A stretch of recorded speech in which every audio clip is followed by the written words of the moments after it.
Citizenship, something we've talked about for so many years, going really all the way back to our friend Phyllis Schlafly, who is no longer with us. But I went into worldviewtube.com today, used the search engine, and pulled up an old article by her. This is something we need to get the Supreme Court to make a decision on. And I want to play a clip or two for you, because we need to get this thing nailed down. It's been completely taken out of context by the left to swell this country with illegals and their children, and really to collapse our welfare system, thinking that now they're here, they have these children, and they're entitled to all these benefits. But of course, they just now give the illegals, the adults who just come over the border, the benefits. This is just not sustainable. But that's the goal, folks. That's the goal. President Trump tweeted out, big case today in the Supreme Court. Birthright citizenship was not meant for people taking vacations to become permanent citizens of the United States of America and bringing their families with them, all the time laughing at the suckers we are. The United States of America is the only country in the world that does this. For what reason? Nobody knows, but the drug cartels love it. We are, for the sake of being politically correct, a stupid country. In actuality, this is the exact opposite of being politically correct, and it is yet another point that leads to the dysfunction of America. Birthright citizenship is about the babies of slaves. As conclusive proof, the Civil War ended in 1865. The bill went to Congress less than a year later in 1866 and was passed shortly after that. It had nothing to do with illegal immigration for people wanting to scam our country from all parts of the world, which they have done for many years. It had to do with Civil War results and the babies of slaves, who our politicians felt correctly needed protection. Please explain this to the Supreme Court of the United States. Again, remember, the Civil War ended in 1865, and the bill goes to Congress in 1866. We didn't have people pouring into our country from all over South America and the rest of the world. It wasn't even a subject. What we had were the babies of slaves. Thank you for your attention to this matter. Good luck with this very important case. God bless the USA. President Donald Trump.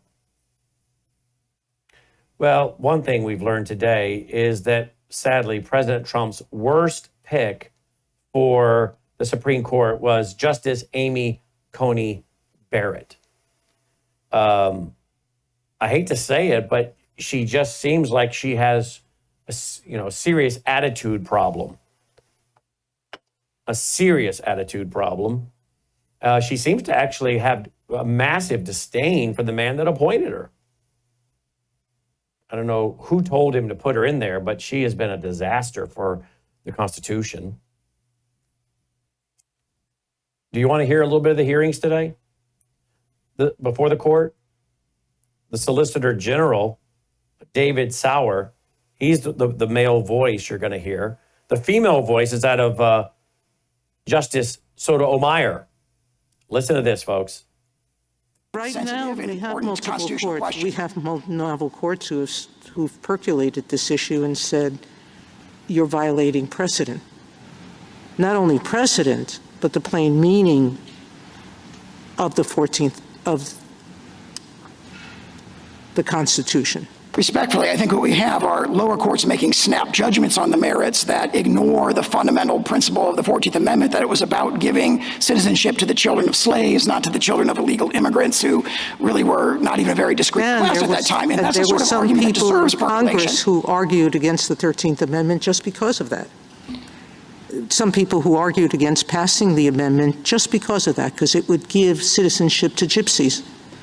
I think the relevant history of the 14th Amendment is the statements of Senator Trumbull, who emphasized that domicile was the key criteria, and he said that in a letter to Andrew Jackson. We've cited our Ninth Circuit briefing a host of decisions that back that up. Rejected repeatedly. We can go into the history of citizenship, but I still go back to... All right. It got so bad with her talking over the Solicitor General that Judge Roberts actually had to tell her, I would like to hear the rest of his answer. So we'll monitor this, keep you posted as to where this goes. If you don't have borders, folks, you're not a country. If you don't have borders, you're not a country. And obviously, the courts have been a huge problem for this country. And this is exactly what many of our founders were worried about.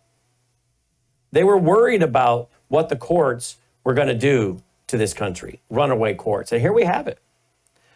You know, there was a great exchange about the courts the other day by Newt Gingrich.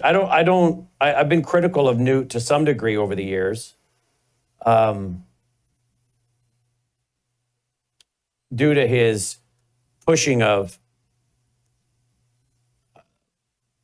this couple. Their name, it starts with a T. It'll come to me in a minute. But he pushed this couple that was really promoting communitarianism. And they actually said that the founding fathers were kind of old-fashioned and we need to move beyond the founding fathers. And he was really pushing this couple and pushing their books during the whole time he was speaker in the Contract with America. So I don't always agree with Newt on some things, but there are times I absolutely agree with Newt Gingrich on some things. And the other day, he had some very great things to say about the courts and how really, frankly, you can get rid of these courts. Other than the U.S. Supreme Court, we don't have to have all these other courts. And we've gotten ourselves into a mess with these courts. In fact, I want you to hear a little bit about what he said before a congressional committee the other day. Here's Newt Gingrich. Listen to this. Executive branch duties in the first 6 weeks of the current presidency through NATO. This is potentially a judicial coup d'etat. It clearly violates the Constitution and more than 200 years of American history.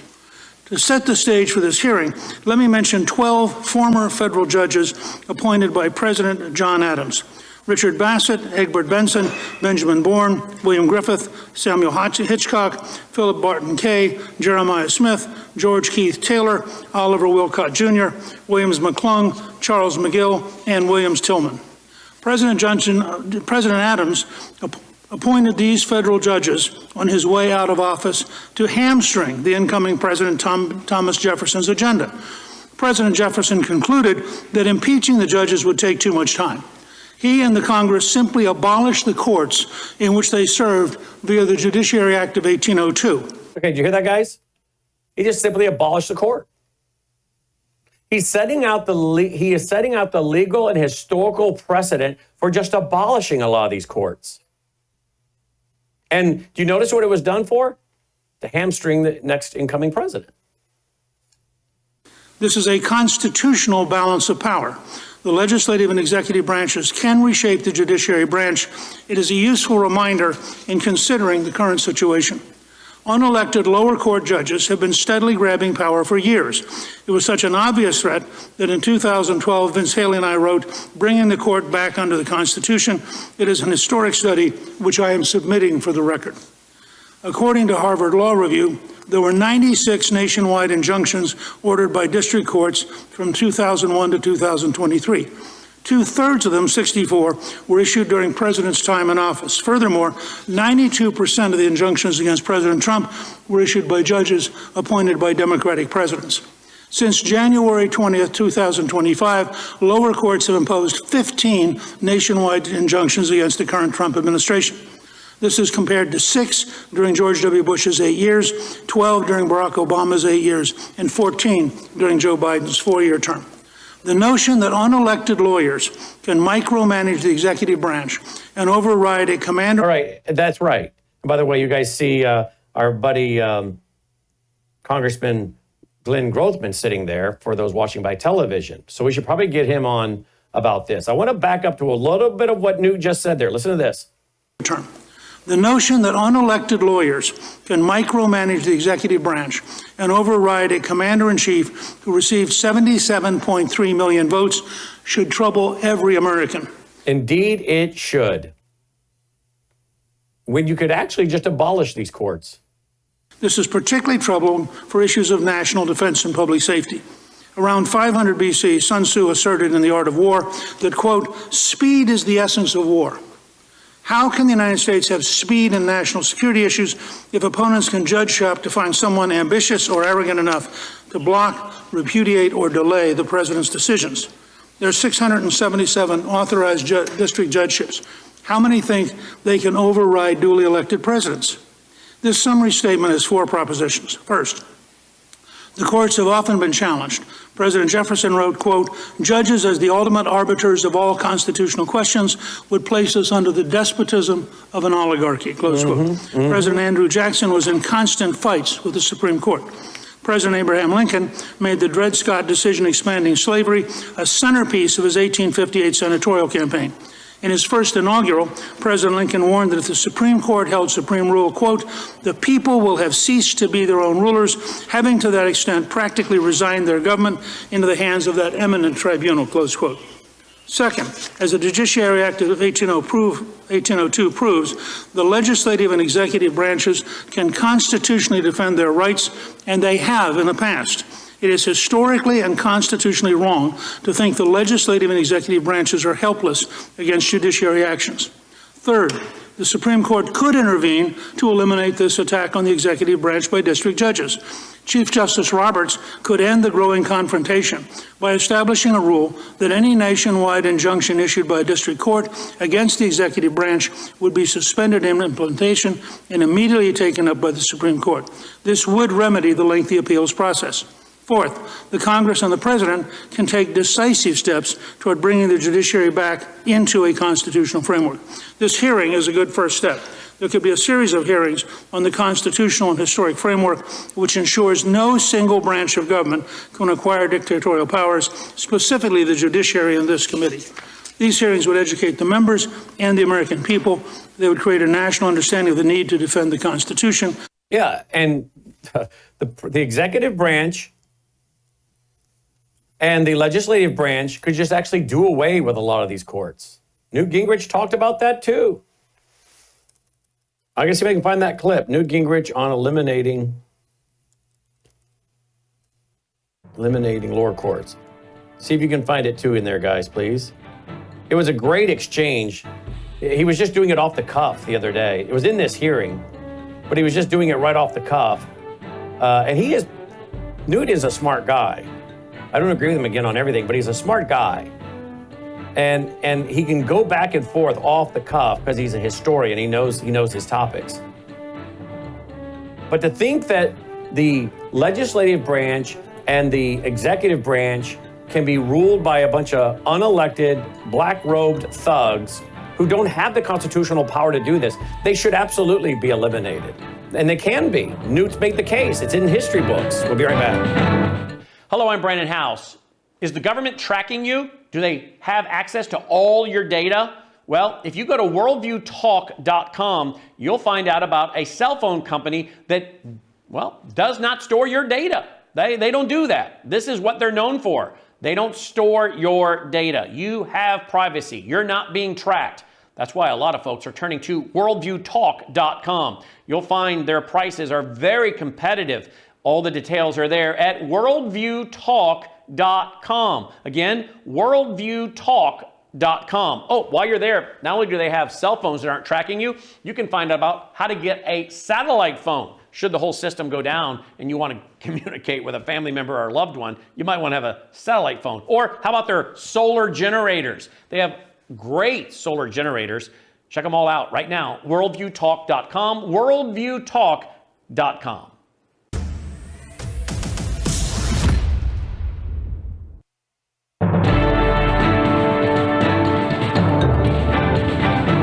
Welcome back. Glad you're with us. Worldview Radio. Our website, worldviewradio.com. Worldviewradio.com. Here's another clip by Newt Gingrich on these courts. Again, this is during the Q&A time. Listen to this here, folks. Well, I think if you look at the recent reports from various polling firms, clearly a majority of Americans believe that no single district judge should be allowed to issue a nationwide injunction. And I think that when you look, in my judgment as a historian, this is clearly a judicial coup d'etat. You don't have this many different judges issuing this many different nationwide injunctions, all of them coming from the same political ideological background, and just assume it's all random efforts of justice. This is a clear effort to stop the scale of change that President Trump represents. And I agree, a lot of this stuff can be fought out. Some of it should be fought out in the Congress, but it shouldn't be micromanaging the executive branch on national security issues by random single judges who have no standing, they have no particular knowledge, they haven't been in the room, they don't know what the consequences of what they're doing are, and they put both Americans and the nation at risk when they intervene to become basically alternative presidents. You now have potentially 677 alternative presidents, none of whom won an election. That's right.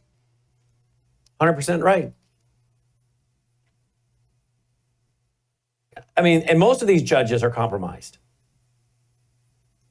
It goes back to what was being said yesterday by Michael Yon, the MICE acronym: money, ideology, career, and ego.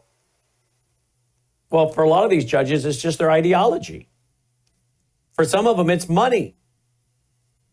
Here's a perfect example. This is from America First Legal. This is the Office of the Clerk, United States Court of Appeals for the First Circuit. It's who it's being sent to, May 13th, 2025. It's a letter coming from the America First Legal. I think that's Mike Davis is this group, right? America First Legal, AFL, respectfully files this complaint pursuant to Rule 6 of the First Circuit Local Rules for Judicial Conduct and Judiciary Disability Proceedings against Judge John J. McConnell Jr., Chief Judge of the District of Rhode Island, listen now, for violations of multiple canons of the Code of Conduct for United States judges and pursuant to the Judicial Conduct and Disability Act of 1980. As more fully described below, this complaint for judicial misconduct on the part of the judge surrounds his failure to recuse himself from overseeing New York versus Trump. Listen now, despite a plain conflict of interest, America First Legal first publicized Judge McConnell's problematic, decades-long association, listen now, with the charitable organization Crossroads, Rhode Island on March 5th, 2025. Since then, he's failed to recuse himself as he is obligated pursuant to Canon 3 of the Code of Conduct for U.S. Judges and federal law. AFL's investigation has also uncovered further facts that suggest that Judge McConnell's governance of Crossroads, Rhode Island may have violated Canons 2 and 4 of the Code of Conduct for U.S. Judges. Additional investigation is necessary and appropriate to determine the extent of this mismanagement and the resultant violations, if any, of Clauses 2 and 4. In fact, the introduction is the AFL had been investigating Judge McConnell because of his concerns that he may have had a conflict of interest as the presiding judge in a case involving a challenged federal grant freeze, despite having a long-standing and possibility ongoing affiliation with this organization that he runs. And that's what it comes down to. He led a nonprofit that was set to gain millions from his ruling. This is what America First Legal's put out. So we go back to MICE. Money, ideology, career, and ego. What are these judges motivated by? Which one of those? Take your pick. So yeah, it's a judicial coup d'etat. Newt Gingrich is 100% right. So we'll keep following it. I don't know where all this is going to go, but he's 100% right. Now, last night I had on an exclusive. We sent a check to Dave Gobbets to go down to Texas to Epic, Yasser Qadi's 402-acre compound development, and to investigate. Dave Govitz is a former federal agent, former military guy. He speaks Arabic. I asked him, you speak Arabic? He says, well, yeah, the State Department says I can. So apparently he was doing work with the State Department in some of his capacity, and they thought he was fluent. He thinks he can be a little better at it. But the State Department apparently thought he was fluent in Arabic. And he's able to go into these mosques, and he went down there and posed as someone looking a recent Caucasian convert to Islam, looking to move and possibly purchase a home inside Epic. What he showed us last night were some of the books that they have there, the literature they have there, some of the books he was asked or told where he could go and get certain books from a local bookstore there in Dallas. And he did. He went to the bookstore. He grabbed some of the books that they recommended. He did, we're told, he's told us that he has recordings, audio recordings of many of his interactions with some of these folks. He's got a whole long list of pictures he's going to be sending to us. One of the books was this one right here, Jihad in the Quran and Sunnah. He said that this is, and you guys should go watch the full interview last night at worldviewtube.com. He said it's really like a Disney World mosque. It's a fake mosque from the front. They want you to think that this is some kind of Americanized Islam. They allow women to come into the foyer, other things that normally don't happen. But he said when you get in there and you figure out what they're teaching, the books they're reading, the scholars they're studying, what they're promoting, he said this is extremely dangerous. And he says, in his opinion, this is a national security problem. And that these mosques should be shut down and this should not allowed to take place in America because of what it is they're calling for. What it is and he particularly was concerned about the children. And the teaching that the followers of this brand of Islam, largely from Saudi Arabia, even though Qadi's from Pakistan. And then we had on last night Hadiya, who was a Muslim, from her parents from Iran. She was born here. She became a Christian. She goes to Jack Hibbs' church. Hadiya will be speaking at our conference for the banquet on Thursday night, October 2nd, and she'll be a keynote speaker at the conference itself on the 3rd and 4th. She worked in the State Department. We have pictures of her with, like Barack Obama and all these people as she worked in these agencies trying to root out and warn about and deal with terrorism. She came on last night. You might want to go watch that full interview at worldviewtube.com. Her concerns about President Trump meeting with the leader of Syria, whose soldiers were killing Americans. She's very upset about that. A lot of Americans that are in the know are David Pine, Usama, Sharam, Hadiya, Annie Cyrus. They're all quite bothered. That's because they know enough to be bothered. The average American doesn't know who the leader of Syria is or his background or what's going on. They just see some dude with a beard and a suit.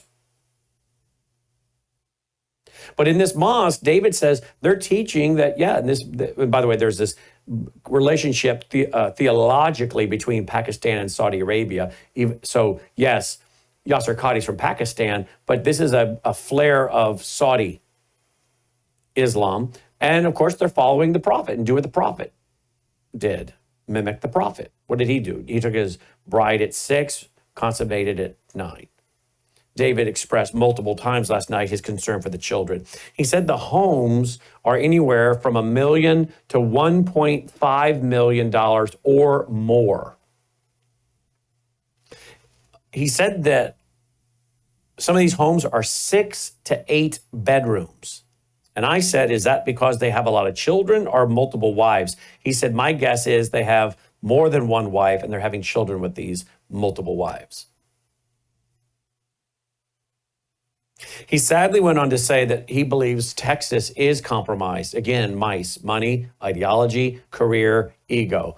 That the leaders of Texas have been compromised. Nothing will happen. He says that Islam will take down Texas.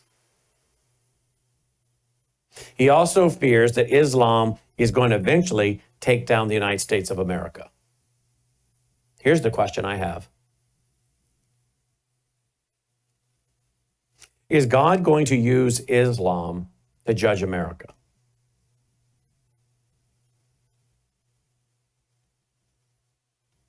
Oftentimes, God uses other nations to judge nations. God used Babylon to judge the children of Israel, did he not?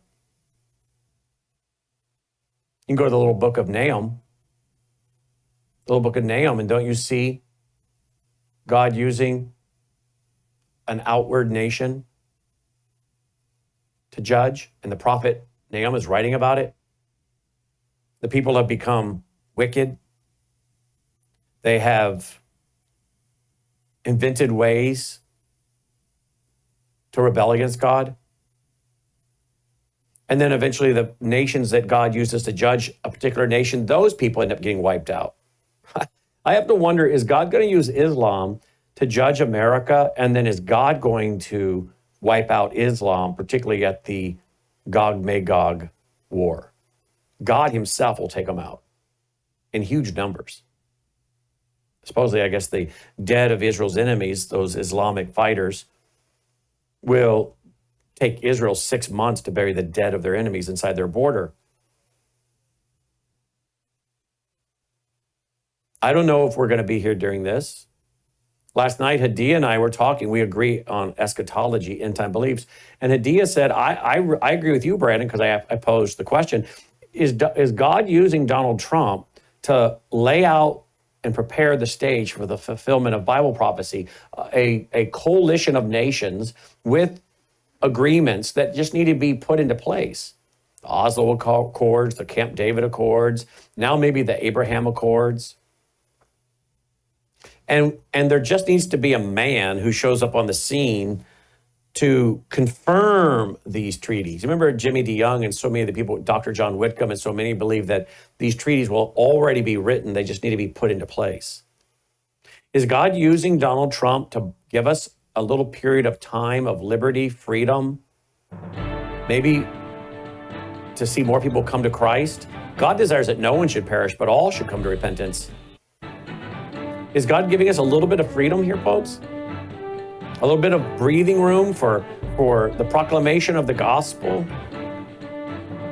But at the same time, is God using Donald Trump to set the stage for the fulfillment of Bible prophecy? There are some things going on over there that I don't agree with, but maybe in God's economy, God's using Donald Trump, letting Donald do what's in his heart, for whatever reason Donald might have, to fulfill God's plan ultimately. What are your thoughts on all this? 1-800-347-9829, 1-800-347-9829. Hello, I'm Brandon House. I want to thank you for all your support at wvwfoundation.com that helps make possible pushing out 24/7 content for free. Without your support, we'd have to put it all behind a paywall. But thanks to you and your support through our foundation, we're able to push it out for free as a broadcast service and broadcast ministry of WVW Foundation. Please consider going there and setting up an automatic monthly contribution, or go there and make an occasional contribution. If you prefer to support us through the mail, you'll find our mailing address there at wvwfoundation.com. You can also call and make your contribution over the phone by calling 901-825-0652. That's 901-825-0652. Again, all these details are available at wvwfoundation.com. Thank you for your support as we try to help people around the world understand the times through the lens of a Christian worldview.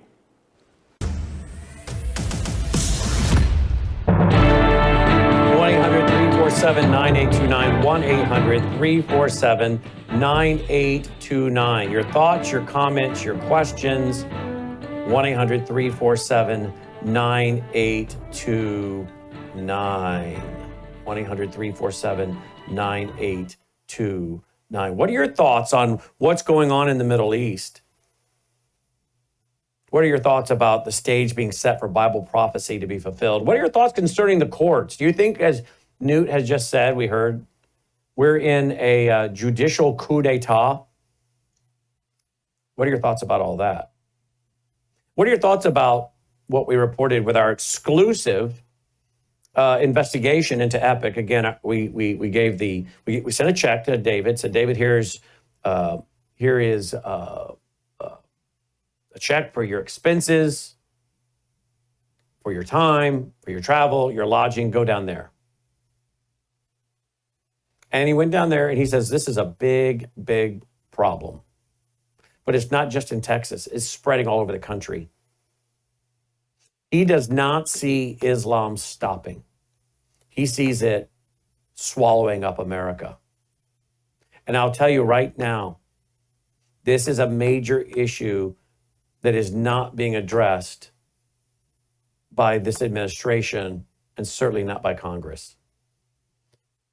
It's going to be difficult, particularly when you're trying to get an Abraham Accords and you're wanting to work a deal with these Muslim nations, if you're now cracking down on the Muslims here in the U.S. and stopping them from building and making them halt everything. And Hadia says they're gonna go back. I guess they were doing a mortuary or something in there and a few other things. She said, look, they'll go back, they'll correct their paperwork, they'll get all the permits they need, and they're going to move forward. No one's going to stop them. Well, if there's billions, and that's what David Gobbett said last night, if there are billions of dollars being pumped into Texas and these other states and the politicians, who's going to stop them? Who's going to stop them? How much Muslim money have some of these governors taken? How much Muslim money have some of these governors taken? Here's a question for you. And I asked this last night. If the federal government was able on live television for weeks and weeks to surround the David Koresh compound in Waco, Texas, and eventually go in with tanks and burn the place down and kill them all. Why?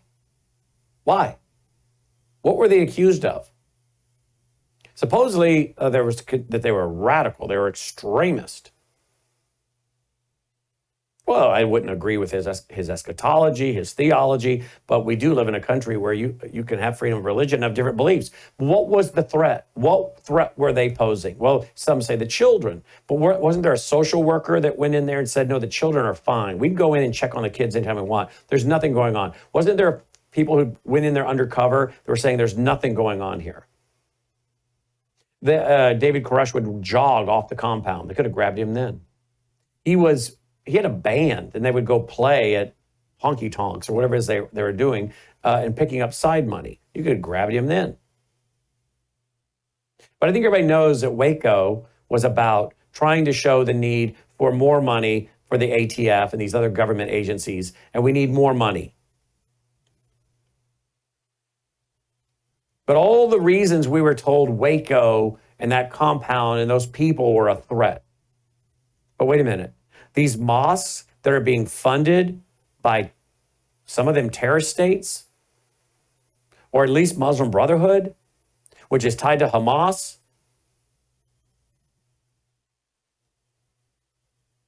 and they're in their teaching on Friday, according to many guys who've gone in undercover, and we know what they teach on Fridays about spreading Islam all over America and the world, implementing Islamic rule, Islamic law, which is means to overthrow the U.S. government.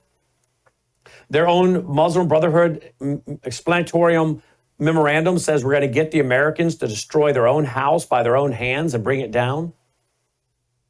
That Muslim Brotherhood woman who's now deceased, that I open up my documentary Sabotage with, who says we are not here to assimilate. We are here to turn them into Muslims. That's from the 1980s. The speech. My documentary opens with it. All that they said about Waco and David Koresh, and I'm not here to defend their theology, their doctrine, their eschatology, nothing. But all the things we were told about David Koresh and his followers and why the federal government had to go in there and do that. How benign when you really realize what is being taught in these mosques and what these people want to do. And Dave Gobbett said last night, you're talking about the difference between a compound that has a few $100s and these Islamists that have billions of dollars. Now do you understand the difference? 1-800-347-9829. Zoe, line 1. Zoe, thanks for calling in. Hey, Brandon, how are you doing? Good, thank you. With all the money they're dangling, you know, that this is going to be a huge tax base, isn't it, in Texas for the state? It's going to be irresistible. They won't be able to stand to. The other thing is, if the Muslims, if these countries like Qatar or whatever horrible place is, if they get their hooks into financing our national debt, our country, they won't resist them because it'll just be too much temptation money wise, or they'll say, or it'll get to the point where they'll say we can't because we're so entangled. Well, we got 20 billion. I guess they're going to get 20 billion from Saudi Arabia just for AI and energy infrastructure here in America. Yeah. Yeah. You don't think, I mean, I guess, are you saying, Zoe, that this money is going to come with strings? Oh, you know it. You know it. I don't know what the strings exactly would be, but I hate to think. I mean, yep. And people need to be educated on Sharia and Taqiyya and how that legal system is incompatible with our Constitution. A lot of people that just don't like Islam, a lot of Christians, they don't have any comprehension of this. You're right about that. I mean, I talk to friends and they have no idea. Yep, you're 100% right.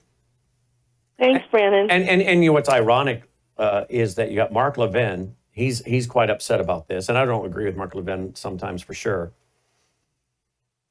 He's upset. The Daily Mail was reporting that one of Donald Trump's biggest MAGA supporters is quite upset with him about going over there and cutting these deals with Saudi Arabia and their involvement in 9/11. They've never apologized for it. They've never made restitution for it to the 9/11 families. And then you got this guy in Syria who was basically a ISIS Al-Qaeda leader who was overseeing fighters that were fighting and killing American soldiers. I wonder how many American soldiers are missing their arm, as I said last night, their arm or their leg today. And they're thinking, wait a minute, we're calling this man, a tough guy, an attractive guy, shaking his hand. I'm sure some of them feel betrayed right now.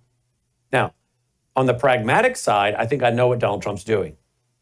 On the pragmatic side, he's trying to capture Syria to get pressure on Iran so we don't go to war. And I don't want to go to war. I don't want to see terror cells let loose in the U.S. I don't want to see a wide Middle Eastern war or other wars that then they want to draft my son. So I'm kind of sitting here looking at this going, I understand what I think he might be doing. And if he gets the results, which is avoid war and a draft and terror cells being awakened in the U.S., then I guess we might take that. You can start getting kind of pragmatic yourself when you start talking about your family being blown up in a shopping mall or a restaurant, or your son or sons or grandsons being drafted in a war. And I'm sorry, I keep twitching. I got a pinched nerve in my neck today that's killing me. And every now and then it tightens down, and then I am twitching because it hurts like a lightning bolt. But I don't want to see any of that happen. And it seems as Iran now has come to the table and said, okay, we're willing to negotiate. Now, you can't trust Iran. But I guess you got to keep trying. So from a pragmatic standpoint, Donald Trump, I think if I'm trying to put myself in his mind, is thinking I can get these Muslim nations to come to me, cut deals that benefit each other, financially, and then come together and say, with peace, we can all benefit.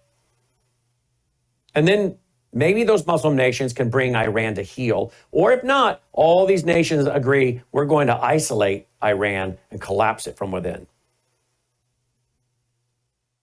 And maybe Donald Trump sees this as the biggest opportunity to negotiate the biggest deal in world history. What Jimmy Carter wanted, what Bill Clinton wanted, what so many of them have wanted, right?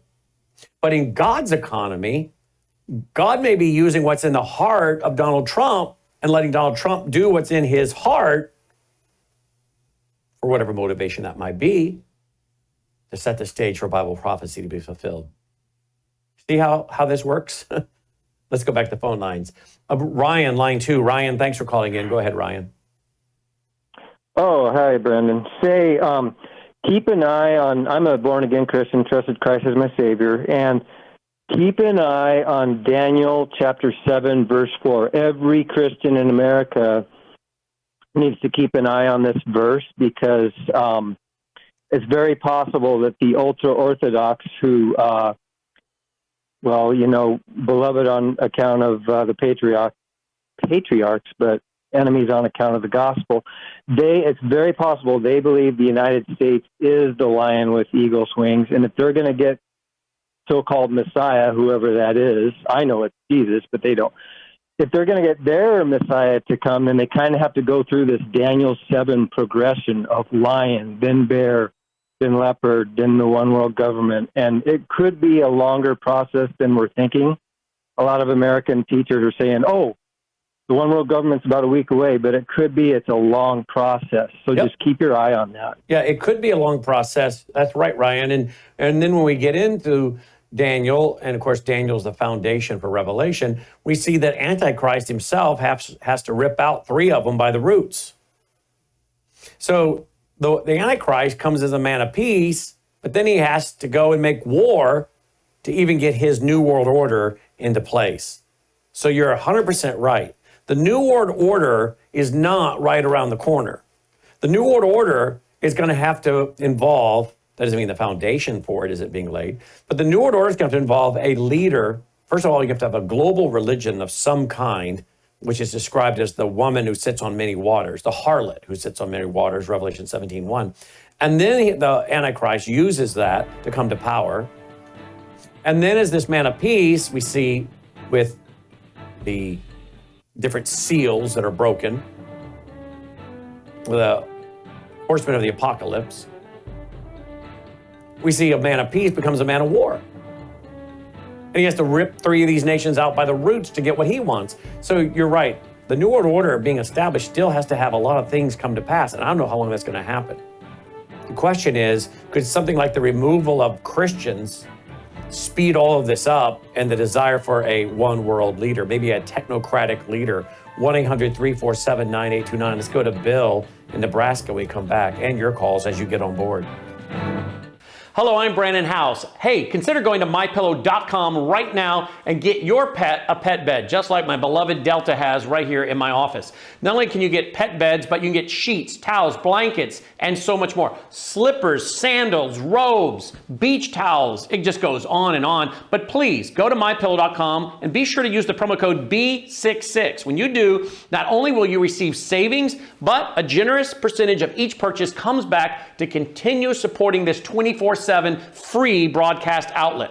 We need your support. Hey, look, we're entrepreneurs, just like my friend Mike Lindell. We all need your support, and you're getting quality products at the same time. So please go to MyPillow.com and use the promo code B66. Mike always has amazing specials going right there at MyPillow. So check out whatever those specials might be today. You never know. Mike's always changing it up and making new offers right there at MyPillow.com. But be sure to use the promo code B66.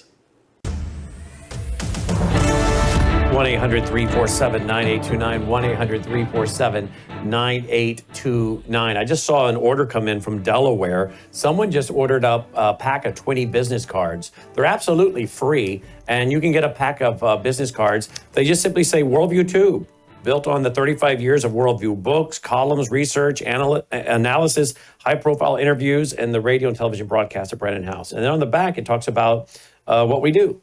Two-sided, and it just gives you an opportunity to let your family and friends know about how to access what we're doing here.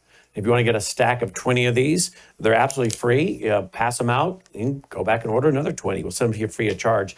They're available at worldviewstore.com. While you're there at worldviewstore.com, you might want to go ahead and make your reservations for this fall for our 22nd annual Worldview Conference. We're going to have with us Alex Newman, Dr. Andy Woods. We've got to add him to the graphic. Hadia is going to join us, not just on Thursday night, but we added her to the Friday night, Saturday version of the conference as well. Chris Martenson on the BRICS and global economy. And we've got Mark Mitchell of Rasmussen. He's going to do a bunch of surveys on what is the worldview of the average American. Where do they stand on the big issues of our day? Active euthanasia, abortion, all of these things. He's going to take a pulse and give us the state of the worldview. What is the state of our worldview as a nation? It's going to be very interesting. You don't want to miss out. There's only 350 seats available. By the way, don't forget, Collierville and Germantown, Tennessee, rated the 2 safest towns in Tennessee. So fly into Memphis and then drive over to Collierville. And all the hotels are right here, and the conference itself, right where we live, all right? Safe community. Been living here going on 21 years. Never had a problem. Think of it as going to Waukesha, right? Just a suburb. You'll be good. I'll be fine. So we're going to get that graphic update with Andy and Hadia added to it. Gordon Chang, Sidney Powell, Dr. Lana. You can register at worldviewstore.com, worldviewstore.com. Speaking of Chris Martenson talking about the economy and all, if you go over to worldviewreport.com, your daily aggregated news site, brand new article over there I just linked to. A New World Order? Question mark.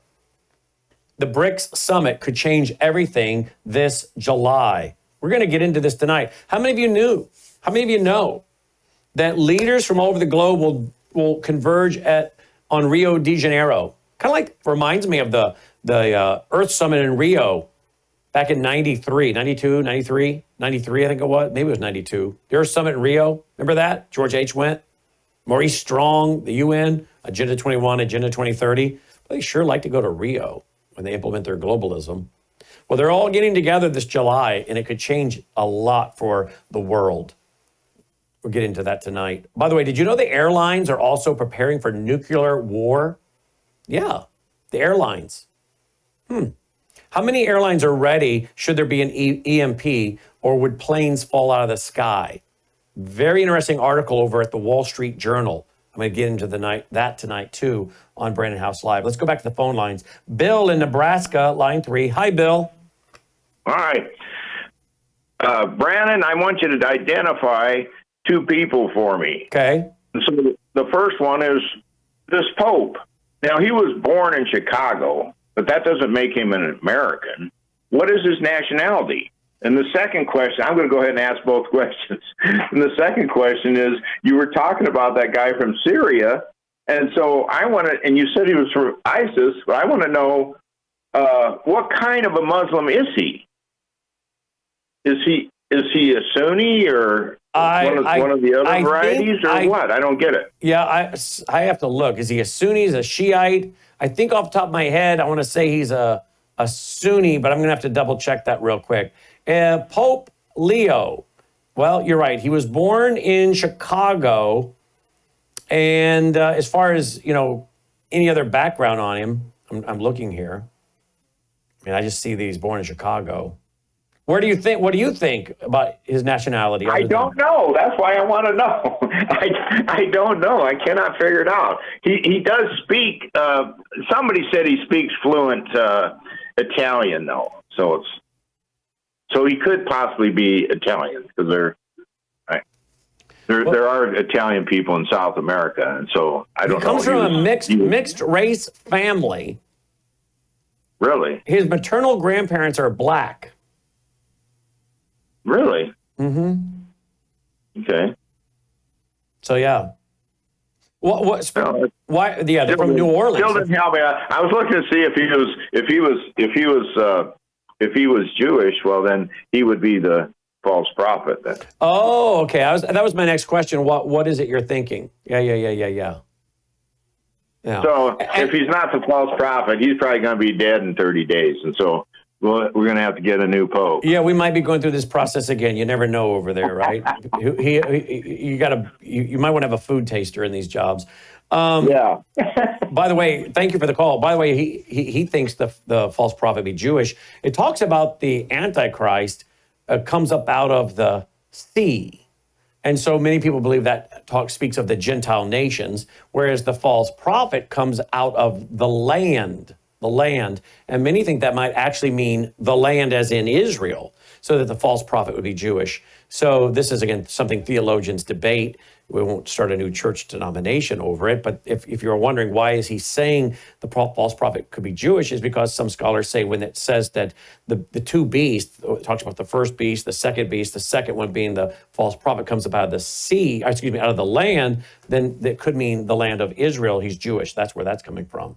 But yeah, interesting questions there. George in Illinois. George, thanks for calling in, George. Yes, the whole idea of all these judges originated from Jethro, Moses' father-in-law, because the job was just too much for Moses. And, Moses chose them himself, and he could have gotten rid of them as they needed because, everybody has their point of being bought and sold. Mm-hmm. Well, thank you, George. Line 2, Andrew in New Mexico. Hi, Andrew. Yes, I wanted to comment on the restrainer. The scriptures say, and I stand to be corrected, that the restrainer is holding everything back before everything unravels. That's right.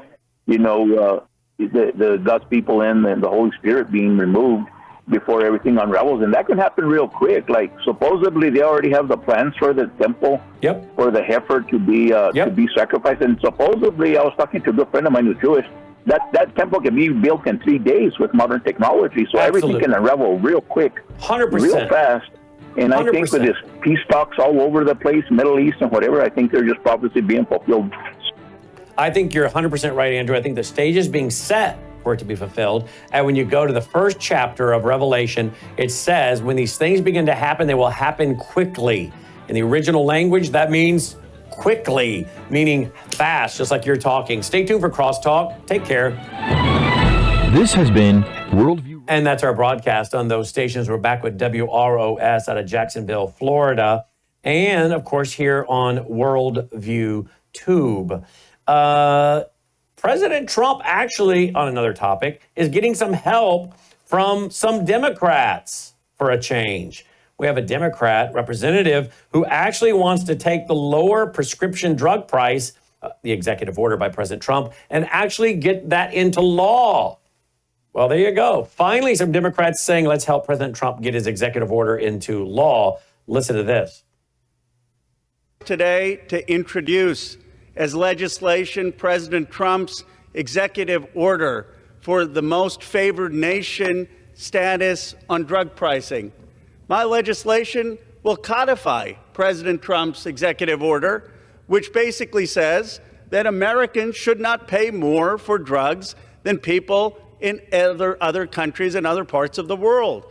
Right now, we're paying 2 to 3 times more for our drugs than people in other industrialized nations. Now, this executive order, codified by the legislation, will allow our cabinet secretaries to put pressure on Big Pharma and make sure that they are not price gouging, and will allow for the importation of cheaper drugs. So you ask, why do we need the legislation? Because the reality is that Big Pharma will sue for the executive order like they did in the previous Trump administration. And in the previous administration, they managed to kill the executive order. The only way we can stand up to Big Pharma is to codify in legislation what the president wants to do in an executive order. So here's the deal. If I can cross the aisle and support President Trump's executive order in legislation, every Republican should be willing to cross the aisle and support my legislation. It's a pretty simple test. Are we going to stand in this body with the $16 billion that Big Pharma spent on lobbying? Or are we going to stand with the American people? We will know that answer based on how many co-sponsors we get for my legislation that simply codifies Donald Trump's executive order. Hear, hear. That sounds like a Democrat with some common sense going on right there. And who is he, by the way? Mr. Speaker, his name is, let me mute him again. He is Representative Ro Kahana. And where is he out of? He is Silicon Valley's California 17. He wants to restore American manufacturing. He wants Medicare for all. He wants to end endless wars. Well, I agree with that. So it seems like he's common sense on a few things. So, you know what? People should work with him to get this done. Now, what I want to know is, why do we not see a speech on the floor of Mike Johnson saying this? Wouldn't you like to know that, Logan? Why is Mikey Johnson not on the floor of the House giving this speech? Why does it have to be a Democrat from Silicon Valley? Have you guys seen the list of all the money Big Pharma gives members of Congress on both sides of the aisle? And speaking of money, Chucky Schumer, he says Donald Trump is a tyrant, a dictator, because Donald Trump wants to use energy that actually works.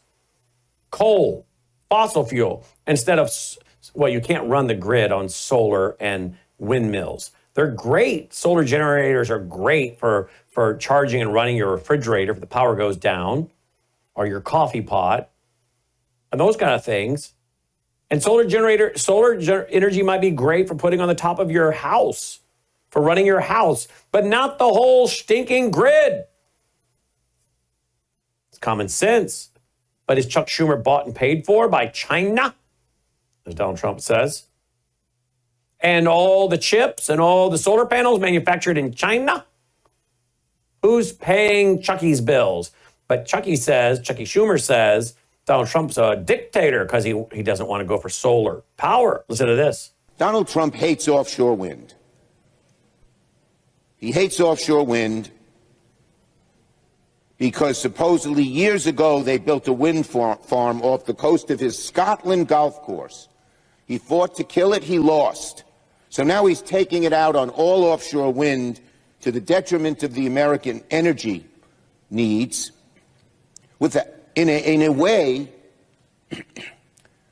that is it's like a dictatorship. A dictatorship. Says the guy that was cozied up to America's worst dictator in American history, Joe Biden. You know, Chuck Schumer, he's a disgrace. It's really sad. What else do we got here? Here we go. We're going to get into this tonight. Airlines prepare for nuclear war. Jets could continue to fly following an atomic blast as insurers scramble to combat escalating conflicts. Airlines are taking steps to ensure that they can keep flying even after the outbreak of a nuclear war. Jets could continue to fly following an atomic blast under special insurance policies being drawn up to address the possibility of conflicts escalating in Ukraine and Kashmir.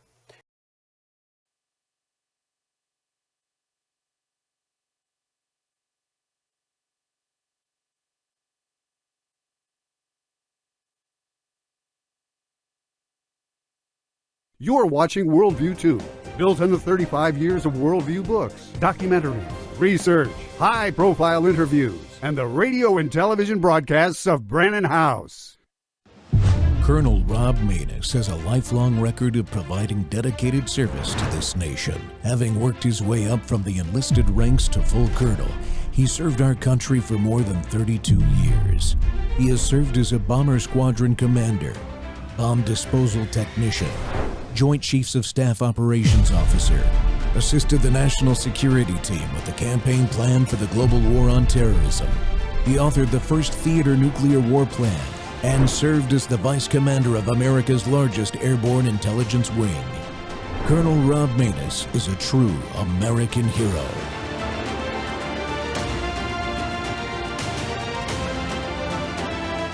This is Rob Maness Live. I have to tell you that we see this, and I see it as we all have, as the unfolding of what he promised and the nature of the power of not just a personality, but a man who has proven to the world that he does what he says he's going to do, that he's got the skill to be able to bring it about, and he brings the respect that is required for other nations to take us seriously and to negotiate seriously, and for our enemies